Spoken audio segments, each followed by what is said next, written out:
Bismillahirrahmanirrahim. Elhamdülillahi Rabbil alemin.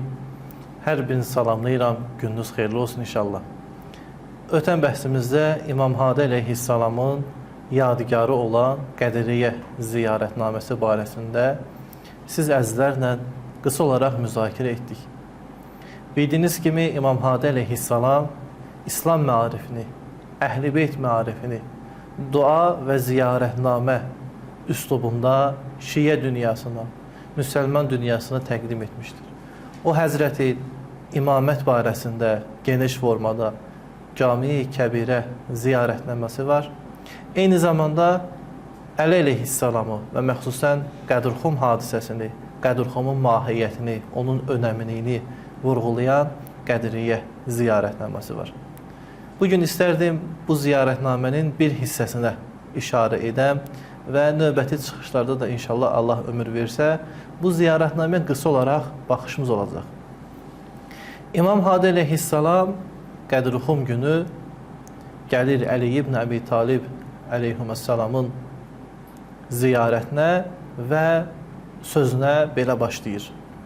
Əssalamu alə Muhammedin Rasulillah, xatemin nəbiyyin və seyyidil mursəlin və səffəti rabbil aləmin, əminillah alə vəhyi və əzaimi əmri vəl-xatəmi limə sabaq vəl-fatihi limə ustiqbilə əl-muhaymini alə zalikə kulli və rəhmətullah və bərəkətu və sələvatu və təhiyyatu.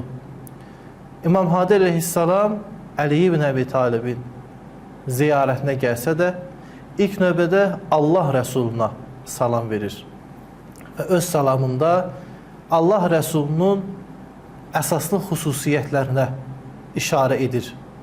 Allah Rəsulu hansı xüsusiyyətlərə sahib idi, hansı özəlliklərə sahib idi? İlk olaraq buyurur ki, o Allahın Rəsulu idi, Allahın göndərdiyi idi. Və eyni zamanda bütün peyğəmbərlərin sonuncusu idi. Xatəmən nəbiyyin və eyni zamanda Seyyidil Mursəlindir. Peyğəmbərlərin ağası, sərvəsi idi. Bu formada İmam Hadi əleyhissalam Allah Rəsulunun xüsusiyyətlərini vurğulayandan sonra ən sonunda belə buyurur ki, Əl-muhayminə ələ zalikə kulli. Allah Rəsulu öncəki peyğəmbərlərin hamısına şahid və səltənəti var idi. Əl-muhaymin kəlməsi Qur'ana da işlənib. Allah Teala Qur'anı Əl-muhaymin adlandırıb. Yəni, Qur'an-ı Kərim Tövrata, İncilə şahiddir, səltənəti var, əhatəsi var. Kimsə Qur'anın sorağına gedərsə, Qur'an məktəbində diz çöküb Allahın sözünü başa düşərsə, bu o mənadadır ki, həm Tövratın təlimlərinə əməl etmişdir, həm də İncilin. Qur'an-ı Kərim əvvəlki kitabları təsdiq edən, onları imzalayan və onlarda olan məarifi ən üstün şəkildə, formada insanlara çatdırmışdır. İmam Hadi əleyhissalam həmin bu sifəti Allah Rəsulu barəsində işlənmişdir. Necə ki, Allah Rəsulunun möcüzəsi olan Qur'an-ı Kərim digər kitablara muhaymindir, şahiddir, səltənəti var, Allah Rəsulunun özü də muhaymindir. Yəni, Həzrəti Musanı dərk etmək istəyən, Həzrəti İsanı dərk etmək istəyən gələ bu qapıdan keçər.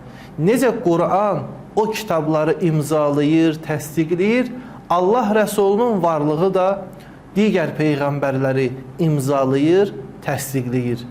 Allah Rəsulunun möcüzəsi Qur'an-ı Kərim nazil olmazsa, əgər Allah Rəsulunun Qur'anı nazil olmasaydı, digər kitablar naqis qaldığı kimi Allah Rəsulu da məbus olmasaydı, Allah tərəfindən göndərilməsəydi, digər peyğəmbərlərin də o missiyası naqis qalardı.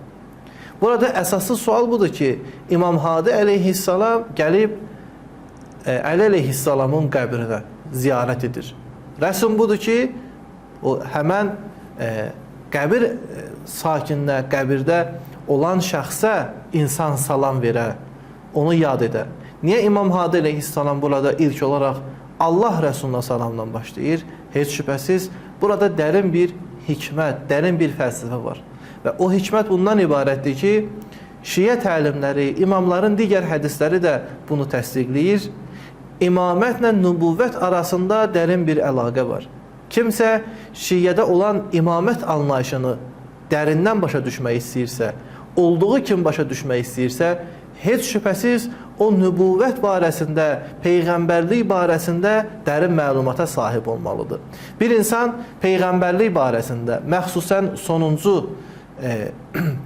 peyğəmbər olan İslam peyğəmbəri barəsində onun məlumatı olmarsa və yaxud az olarsa, peyğəmbərlik missiyasını başa düşmərsə, heç şübhəsiz Şiədə təqdim olunan imamət məsələsini başa düşməyəcək, başa düşdüyü də naqis və həqiqətdən uzaq olacaq.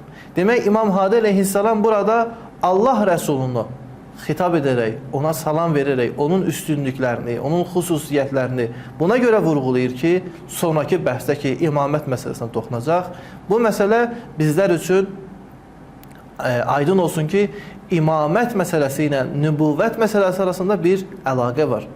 Quran təlimlərində də biz görürük ki, imamət məqamı ilə nübüvvət məqamı arasında fərq var. Diqqət edin, mən burada imamət və nübüvvət məqamından danışıram. Yəni, Quranda imamət və nübüvvət məqamı.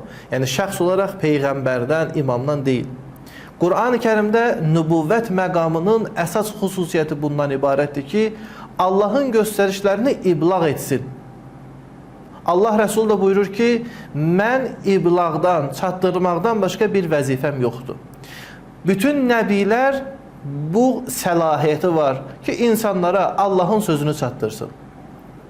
Nübüvvət məqamından üstün məqam imamət məqamıdır. Ki, Hz. İbrahim əleyhissalam o bütün imtihanları verdikdən sonra, ilahi sınaqdan üzü ağ çıxandan sonra Allah Teala buyurur ki, mən səni imam qərar verdim. İmam qərar verdim yəni nə? Yəni sən peyğəmbər idin, mənim sözümü çatdırırdın, indən belə sən insanlara artıq təkvini olaraq hidayət edəcəksən. Demək, imamət məqamı nübüvvət məqamından üstündür. Çünki burada iblağdan əlavə insanları təkvini olaraq hidayət var. Bəli, hər bir peyğəmbər nübüvvət məqamına çatıbsa, imamət məqamına çatmaq üçün onun bir sıra xüsusiyyətləri olmalıdır. O xüsusiyyətləri Quran-ı Kərim buyurur ki, bu əzm sahibi olmalıdır, iradə sahibi olmalıdır, kitab sahibi olmalıdır və s. Eyni zamanda biz Rə'd surəsinin 7-ci ayəsində oxuyuruq. Əuzubillahimineşşeytanirracim. Allah öz rəsuluna xitabən buyurur ki, İnnəmə əntə munzir və likulli qavmin had. Hər bir qovm üçün bir hidayətçi var və sən munzirsən, inzar edənsən, xəbərdar edənsən. Rəvayətdə gəlib ki, bu ayə nazil olanda Allah Rəsulu vəzəə Rasulullah sallallahu aleyhi və səlləm yədəhu alə sədri fəqalə ənəl munzir. Bu ayə nazil olduqda bu rəvayəti Suyuti nəql edir. Bu ayə nazil olduqda Allah Rəsulu mübarək əlini sinəsinə qoyaraq dedi ki, mən munzirəm, yəni mən xəbərdar edənəm, mən Allahın sözünü çatdıranam. Daha sonra və əvma biyədihi ilə mənkəbi Aliyin radiyallahu anhu, daha sonra mübarək əlini Əli ibn Əbi Talibin çiyninə qoyaraq buyurdu ki, əntəl hadi ya Ali, sən hidayət edici sənsən ey Əli, bikə yəhdədil muhtədun min bə'di, məndən sonra hidayət ardınca olan şəxs sənin vasitənlə hidayət olacaq. Xülasə, bundan ibarət oldu ki, söhbətimiz Quranda nübüvvət və imamət məqamı fərqlidir. Və eyni zamanda bu fərqlilik Şiənin baxışında da imamətə fərq edir. Allah Rəsulu insanlara təbliğ edir Allahın göndərdiklərini və ondan sonra gələn vəsilər, imamlar Allahın çatdırdığını qoruyur və insanları doğru yola hidayət edir. Başqa sözlə, Allah Rəsulu insanları sapqınlıqdan, azğınlıqdan doğru yola gətirir. Daha sonra imam bu doğru yolda olanları ilahi kamala, kamilliyə çağırır. O şəxs ki, imamət məqamından məhrumdur, bəli, o doğru yoldadır. Doğru yolda ola bilər.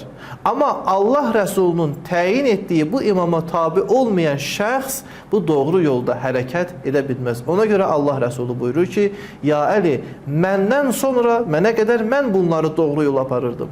Məndən sonra sən bu insanları hidayət edəcəksən. Demək, İmam Hadi əleyhissalam nəyə görə İmam Əli əleyhissalamın mübarək qəbrində ilk olaraq Allah Rəsuluna salam deyir və onun üstünlüklərini danışır? Buna görə ki, bildirir ki, imamət məqamı ilə nübüvvət məqamı ayrılmaz bir məsələdir. Bunun ikinci hikməti var. İnşallah bunu digər çıxışda siz əzizlərə təqdim edəcəyik. Əssalamu aleykum və rəhmətullahi və bərəkətuhu.